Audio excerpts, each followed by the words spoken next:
Assalamualaikum warahmatullahi wabarakatuh. Nama saya Muhammad Kelvinianto dari Prodi Hukum Ekonomi Syariah. Di sini saya akan mempresentasikan tentang dinasti Umayyah atau Umayyah. Bani Umayyah atau Kekhalifahan Umayyah adalah kekhalifahan Islam pertama setelah masa Khulafaur al-Rasyidin yang memerintah dari 661 Hijriah sampai 750 Masehi di Jazirah Arab dan sekitarnya, serta dari 750 Masehi sampai 1031 Masehi di Cordoba, Spanyol. Nama dinasti ini dirujuk kepada Umayyah bin Abdul Asyams, kakek buyut dari khalifah pertama Bani Umayyah, yaitu Muawiyah bin Abu Sufyan atau kadangkala disebut juga dengan Muawiyah I. Pembentukan Bani Umayyah.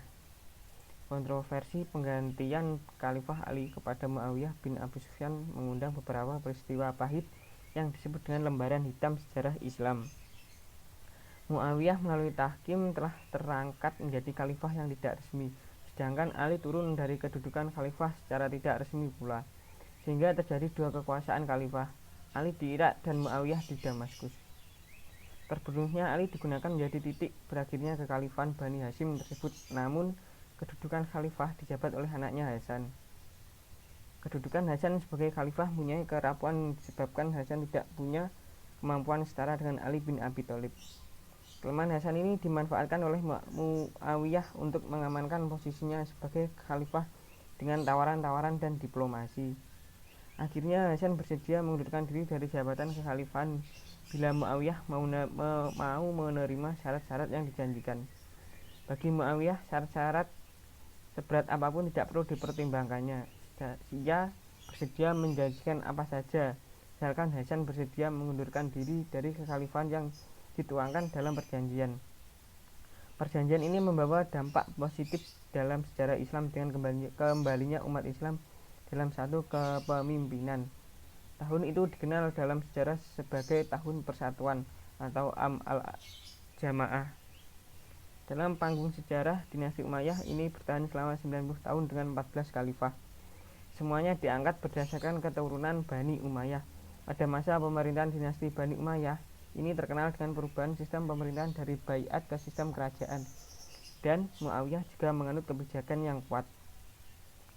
Secara garis besar, kekuatan politik Bani Umayyah meliputi 3 front, yaitu Front Asia Kecil, Front Afrika Utara, dan Front Timur. Perluasan wilayah Islam. Perluasan daerah dan penaklukan baru dilaksanakan apabila stabilitas dalam negeri sudah ada mempunyai kekuatan.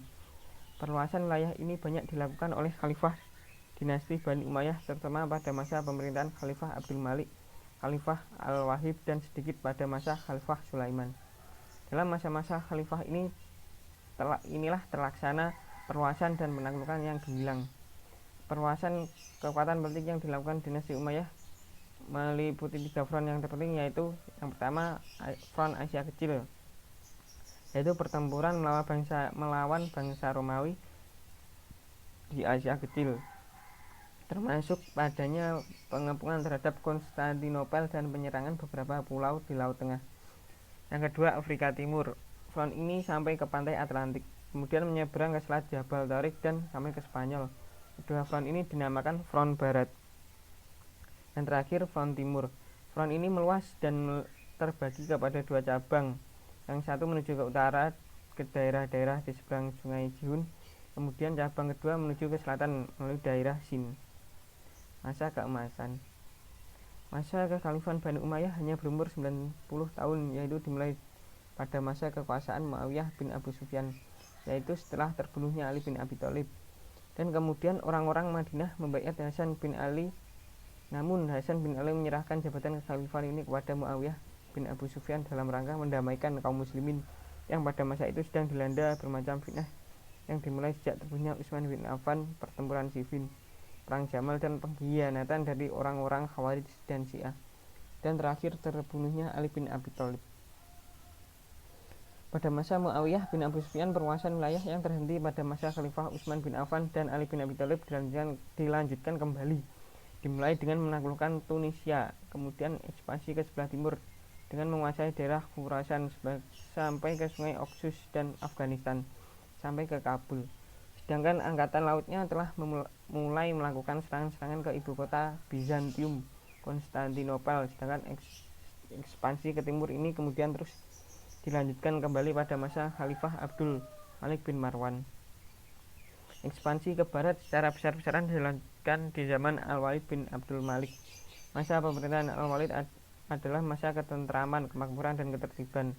Umat Islam merasa hidup bahagia pada masa pemerintahannya yang berjalan kurang lebih 10 tahun. Itu tercatat suatu ekspedisi militer dari Afrika Utara menuju wilayah barat daya benua Eropa, yaitu pada tahun 711 Masehi, setelah Aljazair dan Maroko dapat ditundukkan. Bani Umayyah di Andalus. Al-Andalus atau kawasan Spanyol dan Portugis sekarang mulai ditaklukkan oleh umat Islam pada zaman Khalifah Bani Umayyah Al-Walid bin Abdul Malik, di mana tentara Islam yang sebelumnya telah menguasai Afrika Utara dan menjadikannya sebagai salah satu provinsi dari dinasti Bani Umayyah. Dalam proses penaklukan ini dimulai dengan kemenangan pertama yang dicapai oleh Tariq bin Ziyad membuat jalan untuk penaklukan wilayah yang lebih luas lagi. Kemudian pasukan Islam di bawah pimpinan Musa bin Nusair juga berhasil menaklukkan Sidonia, Carmona, Seville, dan Merida serta mengalahkan penguasaan kerajaan Goth. Theodomir di Orihuela, ia bergabung dengan Tariq di Toledo. Selanjutnya keduanya berhasil menguasai seluruh kota penting di Spanyol, termasuk bagian utaranya, mulai di Zaragoza sampai Navarre. Gelombang penguasaan wilayah berikutnya muncul pada masa pemerintahan Khalifah Umar bin Abdul Aziz tahun 99 Hijriah atau 717 Masehi, di mana sasaran ditujukan untuk menguasai daerah sekitar pegunungan Pirenia dan Prancis Selatan. Pimpinan pasukan dipercaya kepada Al-Samah, tetapi usahanya itu gagal dan ia sendiri terbunuh pada tahun 102 Hijriah. Selanjutnya pimpinan pasukan pasukan diserahkan pada Abdurrahman bin Abdullah Al-Ghafiqi dengan pasukannya. Ia menyerang kota Bordeaux, Poitiers, dan dari sini ia mencoba menyerang kota Tours. Di kota ini ia ditahan oleh Charles Martel, yang kemudian dikenal dengan pertempuran Tours. Pada masa penaklukan Spanyol oleh orang-orang Islam, kondisi sosial politik dan ekonomi negeri ini berada dalam keadaan menyedihkan. Secara politik, wilayah Spanyol terkoyak-koyak dan terbagi-bagi ke dalam beberapa negeri kecil. Bersamaan dengan itu, penguasa Goth bersikap tidak toleran terhadap aliran agama yang dianut oleh penguasa, yaitu aliran monofisit, apalagi terhadap penganut agama lain, Yahudi. Penganut agama Yahudi yang merupakan bagian terbesar dari penduduk Spanyol dipaksa dibaptis menurut agama Kristen, dan yang tidak bersedia disiksa serta dibunuh secara brutal. Kemajuan dinasti Umayyah. Kemajuan yang telah diuraikan di atas pada zaman dinasti Bani Umayyah, kerajaan Islam mencapai perluasan yang terbesar, merentang dari pantai-pantai lautan Atlantik dan pegunungan Pirenia hingga sungai Indus dan perbatasan Cina. Seluas hamparan yang sulit ditemukan bandingannya pada zaman dahulu yang tersusul pada masa kini hingga hanya oleh kerajaan Inggris dan Rusia. Keberhasilan dinasti Bani Umayyah ini bukan hanya di bidang perluasan kekuasaan Islam, tetapi juga membawa intonasi di bidang politik, ekonomi, dan kebudayaan lain, sehingga terbukti dengan keberhasilannya dalam membangun imperium sekaligus menempatkan dirinya sebagai negara adi pada masanya. Bidang administrasi pemerintahan. Pada masa Khulafaur al-Rasyidin, pemerintahan dapat dikatakan pemerintah yang bersifat demokratis. Sedangkan pada masa dinasti Umayyah, sifat demokratis tidak kelihatan lagi. Pada masa Khulafaur al-Rasyidin, seperti yang dikatakan sejarawan, bahwa belum terpisah antara urusan agama dengan urusan pemerintahan. Pada masa dinasti Umayyah mengalami penafsiran baru. Hal ini dapat dipahami karena kebanyakan khalifah Bani Umayyah bukan orang ahli dalam soal-soal agama, walaupun ada beberapa orang khalifah yang ahli soal agama, tetapi masih merujuk dengan sistem yang telah dilaksanakan oleh khalifah yang pertama, Muawiyah. Maka itu masalah keagamaan diserahkan pada ulama yang terdiri dari qadhi atau hakim.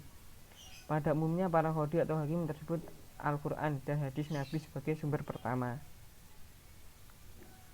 Bidang ekonomi. Berbicara tentang kondisi ekonomi pada masa dinasti Bani Umayyah, keberadaan Baitul Mal merupakan bukti adanya perkembangan ekonomi pada masa itu.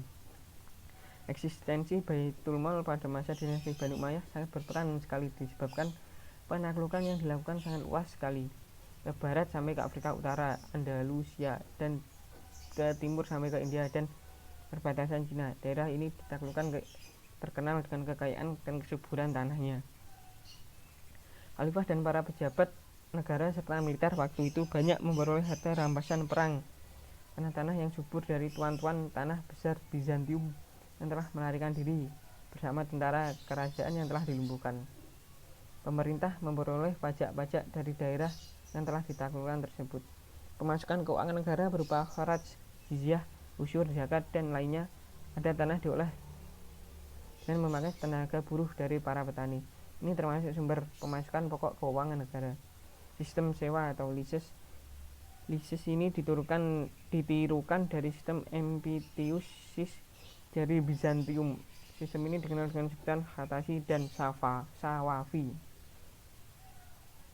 Jumlah Sawafi dan Khatasi ini berkembang cepat, kemudian hak sewa tersebut dijual kepada para famili penguasa saat itu. Oleh karena itu, lahirlah para borjuis yang islami atau orang kaya Islam baru. Perkembangan ini dapat mempengaruhi investasi pemasukan negara yang berkembang dari pertanian kepada perdagangan.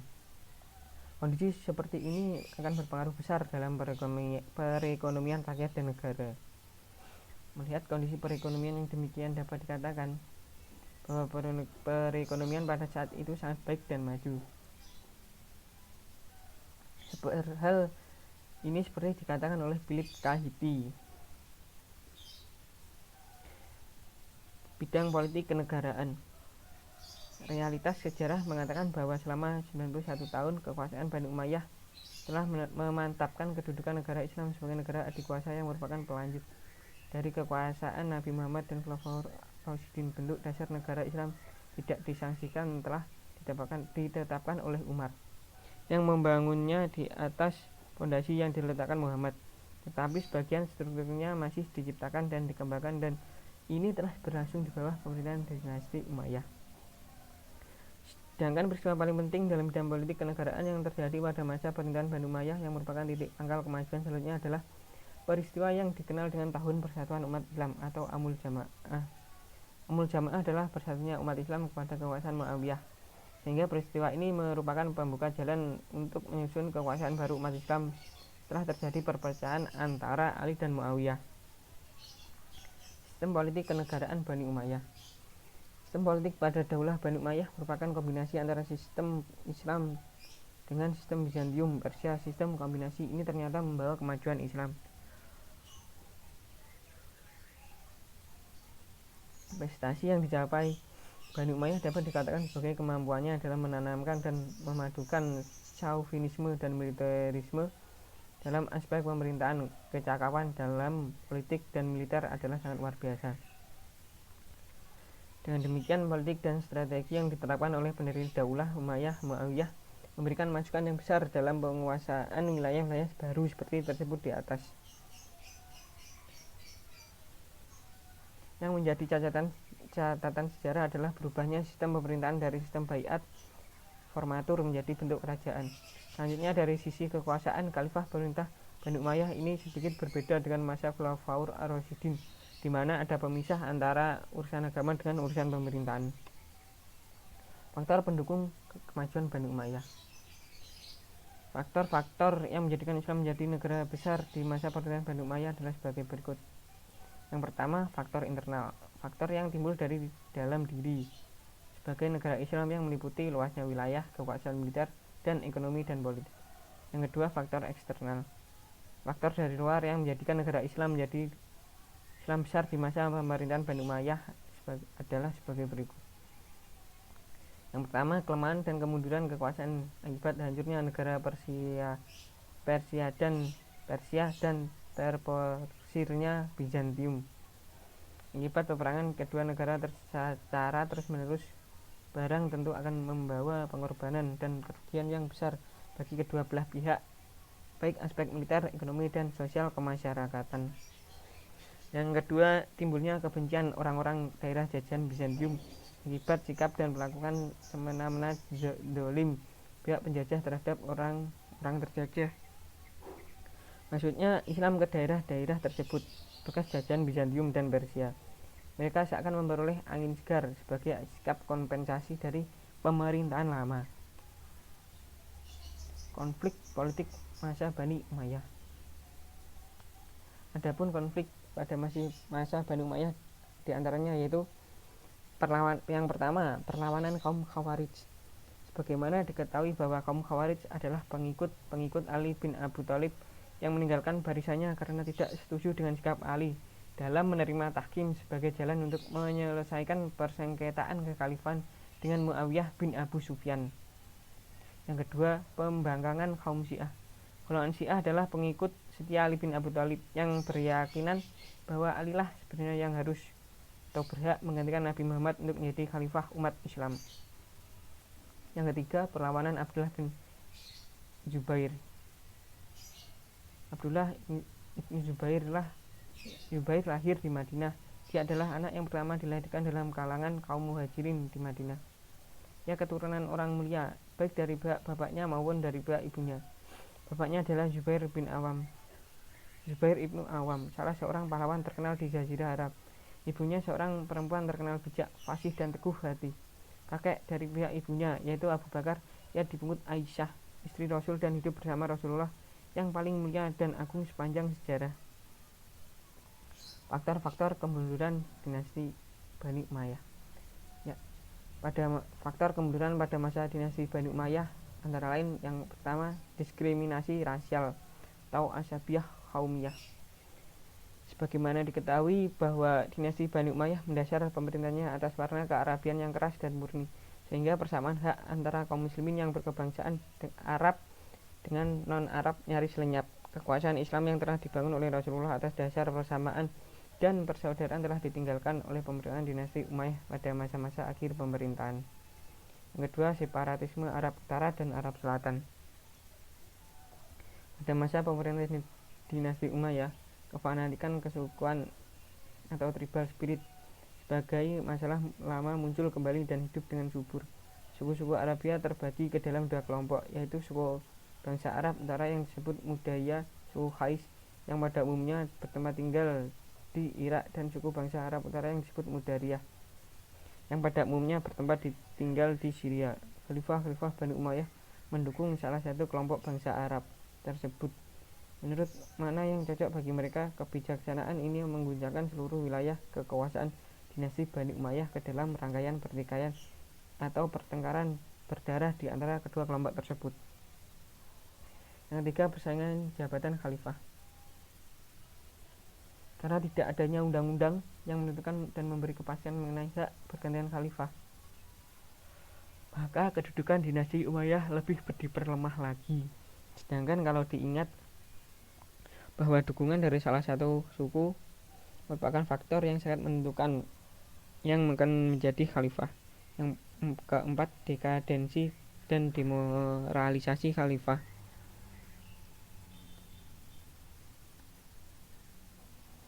Bagian dari sejarah perjalanan kekuasaan Bani Umayyah diwarnai oleh dekadensi dan demokralisasi sebagian khalifah.